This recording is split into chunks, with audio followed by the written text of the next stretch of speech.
बिस्मिल्लाहिर्रहमानिर्रहीम, अस्सलाम वालेकुम नाज़रीन एंड सिंगल रुकनी बेंच इस वक्त एक ताज़ा तरीन खबर के साथ आपके पास हाजिर है। नाज़रीन, आज दो बड़े cases supreme court of Pakistan में हुए हैं। पहले बात करते हैं आदिल बाज़ई की, उसके बाद आते हैं फ़ौजी अदालतों के केस में। आदिल बाज़ई के केस में नाज़रीन आज अपील दायर की गई थी और इलेक्शन कमीशन ऑफ पाकिस्तान का फैसला सुप्रीम कोर्ट ने मुअत्तल कर दिया है और बड़े संजीदा सवालात उठाए हैं एक बार फिर इलेक्शन कमीशन ऑफ पाकिस्तान पर।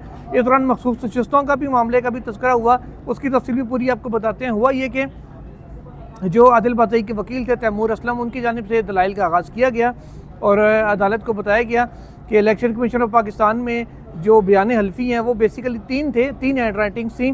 दो बयान हल्फी थे जिनका मामला सिविल कोर्ट में भी ज़ेर इल्तवा था और इलेक्शन कमीशन ऑफ पाकिस्तान ने उस सिविल कोर्ट के मामले को अभी तय नहीं होने दिया कि वो उस पर किसका कौन सी हैंड राइटिंग दुरुस्त है, कौन सी नहीं है, कौन सा बयान हल्फी दुरुस्त है, कौन सा नहीं है। उसको छोड़ के उन्होंने डायरेक्ट ही उनकी नाअहली का फैसला कर दिया और जिसके नतीजे में वो डी सीट भी हो गए और वहाँ पर इलेक्शन का शेड्यूल भी दोबारा से जारी कर दिया गया है ज़िमनी इंतखाबात के लिए।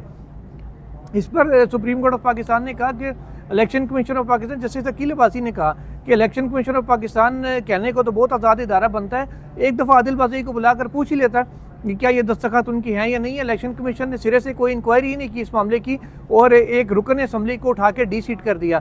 जस्टिस मंसूर अली शाह की जानब से कहा कि किसी को असम्बली से निकालना, असम्बली की रुकनीत से महरूम करना, ये मामूली चीज़ नहीं है, बहुत बड़ी बात है, क्योंकि जो भी रुकन असम्बली होता है वो अवाम का नुमाइंदा होता है, अवाम की नुमाइंदगी कर रहा होता है असम्बली के अंदर।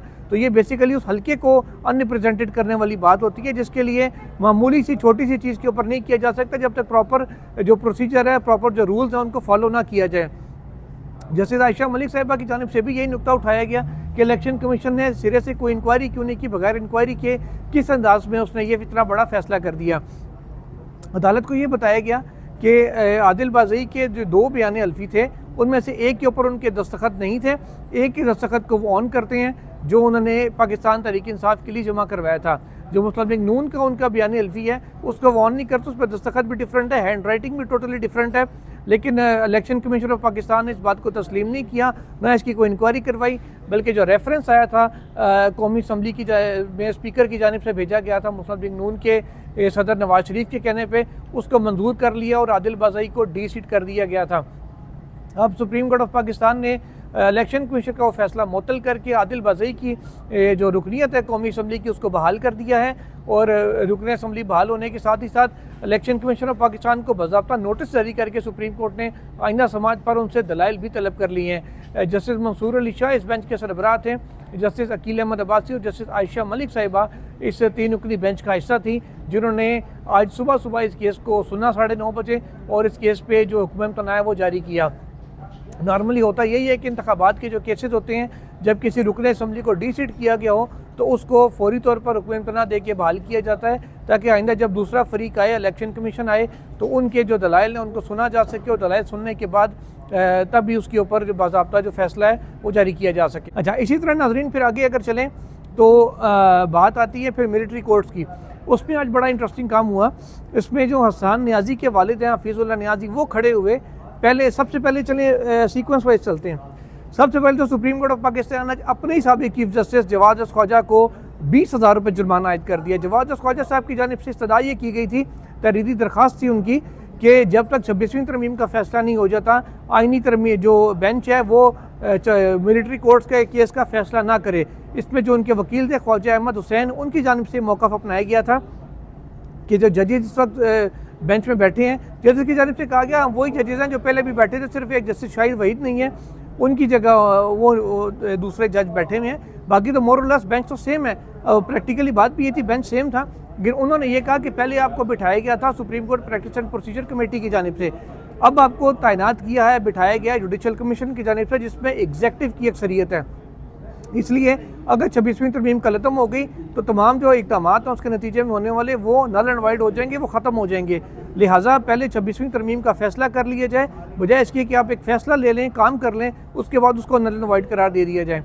तो उनकी बात को पूरे तरीके से सुना नहीं गया वैसे, लेकिन जजिस का ये मौक़िफ़ था कि जब फ़ैसला कोई अगर आइनी तरमीम रिवर्स होगी तो उसके नतीजे में होने वाले तमाम इक़दाम जो होते हैं उनको कानूनी तहफ़्फ़ुज़ दिया जाता है फ़ैसलों में। ख्वाजा अहमद हुसैन का मौक़िफ़ था अगर तहफ़्फ़ुज़ ना दिया गया तो सूरत हाल क्या होगी। उन्होंने कहा कि आप अभी से कैसे अज्यूम कर रहे हैं कि नंबर 1 के तरमीम कल अदम होगी, नंबर 2 ये कि अगर कल अदम होगी तो उसका जो फैसले हैं उनको तहफ़्फ़ुज़ नहीं दिया जाएगा। इस हवाले से वैसे ये बात अदालत में तो डिस्कस नहीं हो, लेकिन एक मैं माजी की आपको मिसाल दे देता हूँ। 31 जुलाई 2009 को जब इफ्तिखार चौधरी ने तमाम PCO जजेस को फारिग कर दिया था, उसके नतीजे में इस्लामाबाद हाई कोर्ट भी का जो तश्कील है वो इस तरह से कलअदम हो गई थी। फिर 2010 में 18वीं तरमीम करके इस्लामाबाद हाई कोर्ट को दोबारा से बहाल किया गया था। तो इस्लामाबाद हाई कोर्ट का क़याम तो ख़त्म कर दिया गया था 31 जुलाई 2009 के फैसले में, लेकिन जितने फैसले इस्लामाबाद हाई कोर्ट कर चुकी थी उन तमाम के तमाम को कानूनी तहफ़्फ़ुज़ दिया गया था। अदालत ने कहा था वो फैसले दुरुस्त हैं, वो इंटैक्ट रहेंगे, अपनी जगह बरकरार रहेंगे। तो यही जजेस के ज़हन में अब भी था।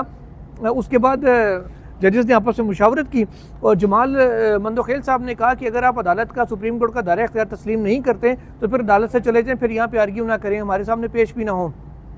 उन्होंने कहा मामला दायरा इख्तियार तस्लीम करने का नहीं है, मैं सुप्रीम कोर्ट से ही आप लोगों से ही कह रहा हूँ पहले 26वीं तरमीम का फैसला करें। उन्होंने कहा कि क्योंकि आइन में तरमीम हो चुकी है, सुप्रीम कोर्ट अभी फ़िलहाल जब तक वो तरमीम बरकरार है उस तरमीम के ताबे है, और 26वीं तरमीम का मुकदमा भी उस तरमीम के तहत ही तैनात होने वाले जो जजेस हैं, जो बेंच बनेगा वही सुनेगा।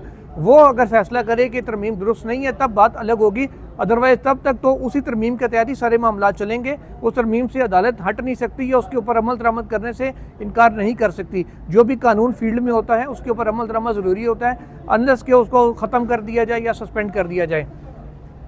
इसके अलावा वही दरख्वास्त जब 20,000 रुपये जुर्माने के साथ खारिज की गई तो वज़ारत दिफा के वकील ख्वाजा हारिस आए, उन्होंने बड़ी इंटरेस्टिंग बात की। उन्होंने कहा कि तमाम जो ये डिस्टिंक्शन क्रिएट की गई है फ़ौजियों में और सिविलियंस में, जो ब्लडी सिविलियन का टर्म अक्सर हम देखते हैं कि सोशल मीडिया पे इस्तेमाल हो रही होती है, वो कहते हैं कि तमाम जो फ़ौजी हैं बेसिकली ये भी सिविलियंस ही होते हैं, तो ये मसनूई डिस्टिंक्शन है।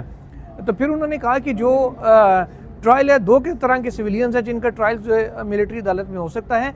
एक उनका मौक़िफ़ ये था, पहला मौक़िफ़ उनका कि वो लोग वो सिविलियंस जो आर्मी के अंदर मुलाजमत कर रहे हैं लेकिन वो पाक फ़ौज का हिस्सा नहीं है, उन सारों के ऊपर मिलिट्री जो कोर्ट है उसका ट्रायल उनके तहत होता है।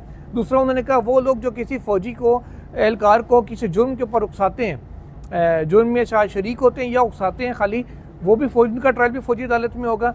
तीसरा उन्होंने कहा कि वो लोग जो फ़ौजी तनसीबात पर हमला करें या उनको काम से रोकें, फ़ौजियों को उनके काम में मुदाखलत करें, इनका ट्रायल भी होगा।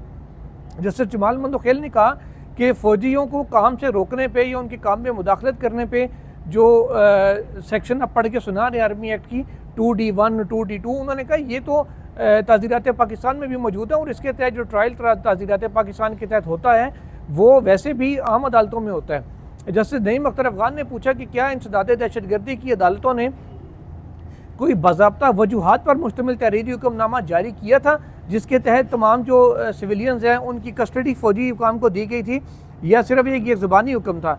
वज़ारत दिफा के वकील ख्वाजा हारिस हैं, वो इस सारे मामले से लाइल्म रहे। उन्होंने कहा कि जी मुझे इसका पता नहीं, अभी मैं जो रिकॉर्ड है वो देखने के बाद इस हवाले से अदालत की मुआवनत कर सकूँगा। इस पर जस्टिस मुसरत इलाली ने कहा कि कुछ दरख्वास्तें दी गई थीं तो इस वजह से उसके बाद ये हवालगी हुई थी, लेकिन रिकॉर्ड के ऊपर वो चीज़ें सामने नहीं आई थी। जस्टिस मुसरत इलाली ने यह भी कहा कि जो अफराद इस वक्त फ़ौजी तहवील में हैं उनके ऊपर जो FIRs हैं वो अभी तक हमारे रिकॉर्ड का हिस्सा नहीं है। FIRs कहीं तो वजूद उनका होगा लेकिन हमारे रिकॉर्ड पर नहीं है, उनको भी रिकॉर्ड के ऊपर लाया जाए, यानी कि सुप्रीम कोर्ट में वो FIRs भी पेश की जाएँ जिनमें ट्रायल फ़ौजी हुकाम के पास हो रहा है। साथ ही साथ इंटरेस्टिंगली कोर कमांडर हाउस का भी जिक्र हुआ और इसमें जस्टिस मुसरत इलाली साहिबा ने कहा कि फ़ौजी तनसीबात का तो आपने बता दिया, क्या कोर कमांडर हाउस भी फ़ौजी तनसीबात में शामिल होते हैं? इस पर ख्वाजा हारिस की जानिब से ये कहा गया कि जो फ़ौजी अफसरान के जो घर हैं वो भी फ़ौजी तनसीब से कम नहीं होते, क्योंकि बहुत से दस्तावेज़ात उनके पास घरों में भी मौजूद होते हैं जिनका वो वक्तन जायज़ा लेते रहते हैं। इस पर मुसरत इलाली साहिबा ने कहा कि क्या कोर कमांडर्स अपने जो घर हैं उनको बतौर दफ्तर इस्तेमाल कर सकते हैं? तो ख्वाजा हारिस की जानिब से कहा गया कि अगर वो अपने घर को ऑफिस डिक्लेयर करें तब इस्तेमाल कर सकते हैं बतौर दफ्तर, लेकिन उसके लिए डिक्लेयर करना ज़रूरी है कि या इससे कोर कमांडर का ऑफिस भी होगा, इस तब इस सूरत में इस्तेमाल होगा। इस पर फिर जस्टिस मुसरत इलाली ने कहा हम तो डेली देखते हैं कोर कमांडर्स को अपने घरों से दफातर जाते हुए, दफातर से वापस अपने घरों को आते हुए, तो फिर घरों को दफ्तर डिक्लेयर करने की नौबत क्यों पेश आती है? इस पर ख्वाजा हारिस ने कहा कि आपका इशारा अगर 9 मई की जानिब है तो उस केस पे मैं बाद में आऊँगा। जस्टिस मोहम्मद अली मज़हर ने कहा कि हमारे सामने मुकदमा ही सारा 9 मई का है, तो जब सारे मामला शुरू ही 9 मई से हो रहा है तो उसके ऊपर कैसे हम बात ना करें। इस पर फिर जो जस्टिस हैं हसन अजहर रिजवी, उनकी जानिब से सवाल ये पूछा गया कि जो सानिया APS हुआ था 2014 में, 16 दिसंबर को पेशावर में, जिसमें 100 से ज़ायद बच्चे शहीद हो गए थे, तो उसके हवाले से जो मुल्ज़मान थे उनका ट्रायल कहाँ पे हुआ था।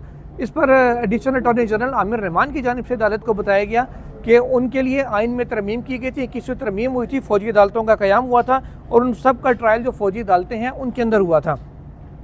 इस मौके पर इस पर फिर जस्टिस जमाल मुंतखिल ने कहा कि पहले जब उनके ट्रायल सब के फ़ौजी अदालतों में हुए थे, आइनी तरमीम के ज़रिए हुए थे, तो अब फ़ौजी अदालतों के ज़रिए आइन में तरमीम क्यों नहीं की गई? ये एक बड़ा अहम सवाल है जिसका जवाब आगे चल के आपको देना पड़ेगा। हफीज़ुल्लाह नियाज़ी जो हसन नियाज़ी के वालिद हैं, वो उसके बाद रोस्टम पे आए, उनकी जानिब से आके ये कहा गया कि मेरा बेटा 1.5 साल से फ़ौजी तहवील में है। दिसंबर में अदालत ने कहा था कि ट्रायल मुकम्मल कर लें, लेकिन फ़ौजी अदालतें हतमी फैसले ना सुनाएं, तो मेरा बेटे समेत 85 अफराद तब से एक तरह से आप कह लें कि जुडिशल रिमांड पे हैं। इतने तवील रिमांड के खिलाफ ना मैं किसी अदालत में जा सकता हूँ, ना हाई कोर्ट जा सकता हूँ, मेरे पास कहीं कोई रेमेडी अवेलेबल नहीं है। तो जजेस ने पूछा, उन्होंने कहा कि जी हमें कदर करते हैं, हमें हमदर्दी है आपसे भी और तमाम जो अहले खाना है ज़ेर हिरासत अफराद के उन सब से, लेकिन हमें बताएं कि हम ऑर्डर क्या पास कर सकते हैं इस मौके पे।